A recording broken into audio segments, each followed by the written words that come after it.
ദൈവത്തിന് സ്തുതി. പ്രഭാതകിരണത്തിലേക്ക് സ്നേഹവന്തം. ഭാഗം 1595. ഇന്ന് മെയ് മാസം 13-ാം തീയതി 134-ാമത്തെ ദിവസത്തിലെത്തി. കാത്തിരിപ്പിന്റെ ദിനങ്ങളിലൂടെയാണ് പരിശുദ്ധ സഭയും സഭയുടെ മക്കളും കടന്നുപോകുന്നത്. പരിശുദ്ധാത്മാവിന്റെ ആവാസത്തിന് ആ ചൈതന്യം നമ്മെ ചുറ്റിപ്പൊതിയാനായിട്ട് നമുക്കും പ്രാർത്ഥനയോടും പ്രത്യാശയോടും കൂടി കാത്തിരിക്കാം. ക്രിസ്തുയേശുവിന്റെ നല്ലൊരു ഓർമ്മപ്പെടുത്തലുണ്ട്.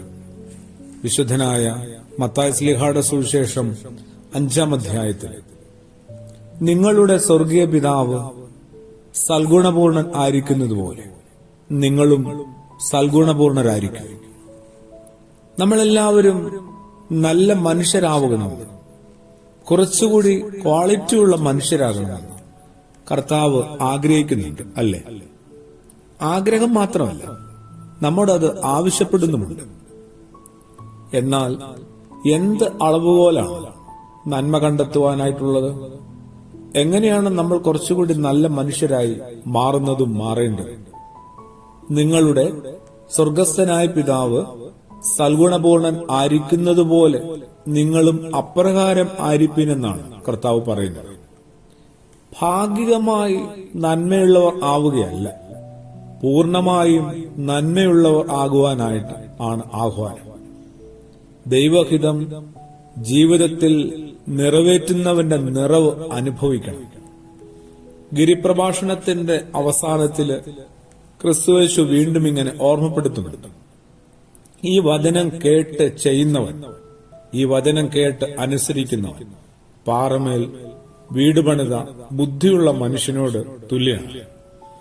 അങ്ങനെ പറയുന്നത് അറിയിക്കുന്നതും യേശുവാണ്. വചനം കേൾക്കാൻ വേണ്ടി മാത്രമുള്ളതല്ല. അങ്ങനെ ഒരു തോന്നലുണ്ട് എങ്ങനെയോ നമുക്ക്. ഇന്ന് ആ തോന്നൽ പോലും നമുക്ക് നഷ്ടപ്പെട്ടു. വചനം കേൾക്കാനുള്ളത് പോലുമല്ല എന്ന് നമ്മൾ ഉറപ്പിച്ചു കഴിഞ്ഞു.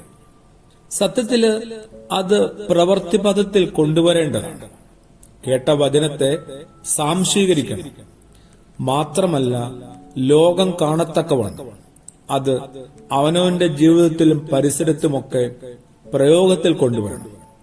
അങ്ങനെ ആളത്വത്തിന്റെ, ജീവിതത്തിന്റെ, വ്യക്തിത്വത്തിന്റെ ഭാഗമായി ദൈവവചനം മാറണം.